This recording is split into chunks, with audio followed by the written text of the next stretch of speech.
మాదేం చెప్పాలి సార్ కాకపోతే బీజేపీ ఉంటే బాగుంట పైన వెళ్ళలే అతను ఉన్నంత వరకే 10 ఏళ్ళు స్వచ్ఛంగా నడుస్తుంది దేశంలో ఎవరు మళ్ళీ వాళ్ళు వస్తే ఏమవుతుందో తెలియదు. బీజేపీ ఉంటేనే బాగుంటుంది. లోకల్ అంటే అది మామూలు అనుకో.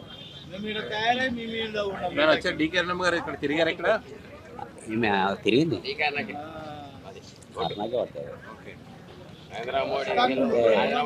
చాలా మంచి ఫస్ట్ పైన నరేంద్ర మోడీ ఈరోజు అయోధ్య రావడం కారణం అంటే అతనే.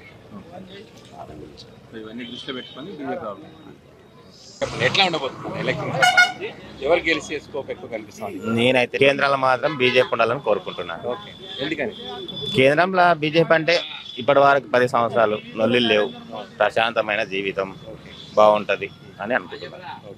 అందుకే రావాలి. కాంగ్రెస్ పార్టీ ఏమైనా చేసింది ఇక్కడ ఇంప్లిమెంట్ చేసిందా? 6 గ్యారెంటీలు చెప్పింది కదా. ఇప్పటి వరకు ఒకటి కూడా అమలు జరగలేవు. ఏమో ఒకటి లేడీస్కి ఒకటే అమలు జరుగు తప్ప ఏం జరగలేదు. ఇంకా మేము హాస్పిటల్ కోలేదు, చూడలేదు. ఇంకా వేరే గ్యాస్ కానీ కరెంట్ కానీ ఇంకా రాలే, ఏం రాలేదు. నా పేరు నరేష్. ఇక్కడ లోకలేనా? ఇప్పుడు ఎంపీ ఎలక్షన్స్ వస్తున్నాయి కదన్నా, మీ మామూలు పార్లమెంట్కి సంబంధించి ఎంపీగా ఎవరు గెలిచే ఛాన్స్ ఉంది? ఎంపీ అంటే మనతోనే ఎవరు ఉన్నారు? బీజేపీ పార్టీ లేకుంటే బీజేపీ. Okay, BJP. బీజేపీ. ఎందుకని బీజేపీ? బీజేపీ అంటే అభిమానం ఫస్ట్ స్టార్టింగ్కి వెళ్ళి. ఓకే, ఇక్కడ ఇప్పుడు బీజేపీ నుంచి డికే అరుణ గారు ఉన్నారు, అవును. కాంగ్రెస్ నుంచి వంశేంద్ర రెడ్డి, తర్వాత శ్రీనివాస్ రెడ్డి బీఆర్ఎస్ నుంచి. ఈ ముగ్గురులో ఎవరు బెటర్? డీకే అన్న బెటర్ మాకు. ఓకే, బీజేపీ తరఫు. బీజేపీ తరఫు నుంచి చూసారా? కలిసారా? కలిసినాం, చూసినాం కదా. ఓకే, నమ్మకం ఉందా పని చేస్తుందని? నమ్మకం ఉంది. ఓకే, మా ఈయన లోకల్ ధన్వాడ వాళ్ళ సొంత ఊరు. ఓకే, అంటే సొంత ఊరు ఇక్కడనే చెప్తున్నారా లేకుంటే మామూలుగా మనకి తెలుస్తుందిగా మనకి ఏందనేది. ఓకే, అట్లానే. కాంగ్రెస్ పార్టీ ఏమన్నా ఇంప్లిమెంట్ చేసింది? 6 పథకాలు అన్నది కదా, 6 గ్యారెంటీలు. 6 గ్యారెంటీలు అంటే ఇప్పుడు ఇంకా ఏం చేయలే, ఇంకా ఉన్నాయి కదా, చేయలే ఇంకా. ఓకే, నమ్మకం ఉంది ఏమైనా చేస్తారని? నమ్మకం అయితే ఏమో ఇక మనకైతే ఎక్కువ అనిపిస్తలేదు. ఓకే, ఎక్కువైతే మనకు బీజేపీ. ఇప్పుడు ఎంపీ ఎలక్షన్ జరుగుతున్నాయి, ఇప్పుడు రాబోతున్నాయి కదా.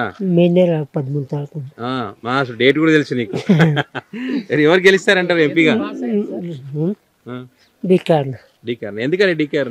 మాకు దగ్గర ఉందని గెలుస్తా అంటున్నావా లేకపోతే ఇంకేమైనా డెవలప్మెంట్ చేస్తే పక్కన ఊళ్ళో బాగా అన్నట్టు గెలుస్తాను. ఓకే, ఏమైనా చేశారా మరి ఇంతకు ముందు?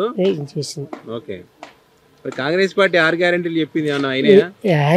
ఉత్త బస్తీ అన్ని పేలే. ఓకే, ఏమన్నా మరి అయితే నమ్మకం ఉందా? అది కాదు, ఉత్తదే ఒక 5 ఏళ్ళు ఒక రాజేసినట్టు అంతే అంటారు. వేస్ట్ అయితే ఓటు. అన్న ఏం పేరు? నా పేరు వెంకటేష్ సార్. ఓకే, ఇప్పుడు ఎట్లా ఉండబోతుంది? ఎంపీ ఎలక్షన్ జరుగుతూ ఉన్నాయి కదా. ఎంపీ ఎలక్షన్ అంటే గతంలో మాకు అర్ణమ్మ క్యాండిడేట్ బీజేపీ క్యాండిడేట్ కదా, ఆమె గతంలో ఎమ్మెల్యే గెలిచి మంత్రి పదవి చేసిండ్రు.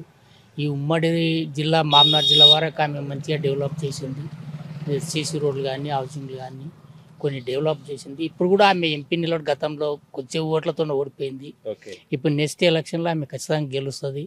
కేంద్రంలో కూడా మోడీ ప్రభుత్వం ఏర్పడుతుంది. ఈమె కూడా ఈసారి ఎంపీ గెలిచి కేంద్రంలో మంత్రి అవుతారు.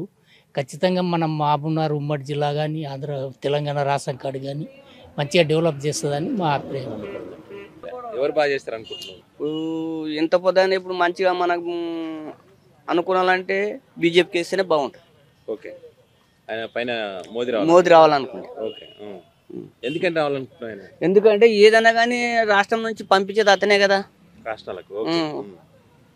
కాబట్టి ఆయన రావాలి. ఆయన వస్తేనే మనకు కూడా అభివృద్ధి అనేది అందరికీ మంచిగా ఉంటుంది అన్న. ఓకే, ఇప్పుడు ఇక్కడ కాంగ్రెస్ నుంచి వంశేంద్ర రెడ్డి ఉన్నారు, బీజేపీ నుంచి డికే అరుణమ్మ ఉన్నారు, బీఆర్ఎస్ నుంచి శ్రీనివాస్ రెడ్డి ఉన్నారు. ఈ ముగ్గురులో ఎవరు పని కన్ఫర్మ్ కావాలి? కన్ఫర్మ్ మంచిగా ఎవరు పని బాగా చేయగలరు అనుకుంటున్నాను? కావచ్చు డికే అరుణ కావచ్చు మంచిగా. ఆమె నమ్మకం ఉందా పని చేస్తా? ఇంతకు ముందు ఉంది కదా, మంత్రి చేసింది కదా, ఆ నమ్మకం నుంచి ఆమెకి